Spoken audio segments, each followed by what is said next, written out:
Another week of testimony in the democratically led impeachment probe of President Donald J. Trump. Multiple diplomatic and national security witnesses told Congress military aid and a White House visit with Mr. Trump were contingent upon Ukraine's newly elected president initiating a domestic corruption investigation targeting Trump's political rival Joe Biden and his son Hunter.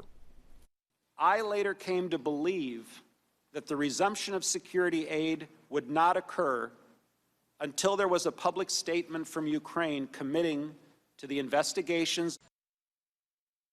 Ukrainian President Zelensky continued to deny any arms for investigation, quid pro quo. Here's the lingering question. While military aid eventually flowed without the requested probe of the Bidens, did President Trump's attempt to muscle what Ambassador Gordon Sondland called a deliverable from the Ukrainians amount to an abuse of power for personal political gain?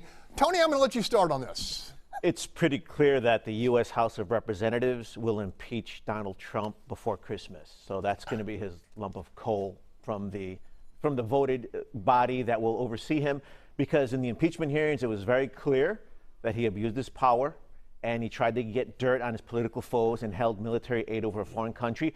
You can't do that. I think here's what's going to get complicated is when it gets to the Senate, this is going to make life tougher for Texas Republicans, because Texas Senator Cornyn has to speak about the evidence, digest the evidence, and vote to either hold the president accountable or not. I think the ramifications are going to be profound in the upcoming election, because we're going to have a record to say, here's what you heard, here's what you said. How come you didn't put Texas first? So Trump has made life more difficult for Texas Republicans. I'm going to say Bob for the next block and go to Wayne. I'm sure John Cornyn is like struggling this morning in his sleep over this decision. He should be. First of all, I'm stunned that Democrats now view Ukraine as the most important strategic ally on the planet when they didn't even want to give them arms when they were in charge. That's number one. Number two, this is what you call one of those Hail Mary plays, right? Where you know you're not going to beat the guy because most of your candidates are freak shows.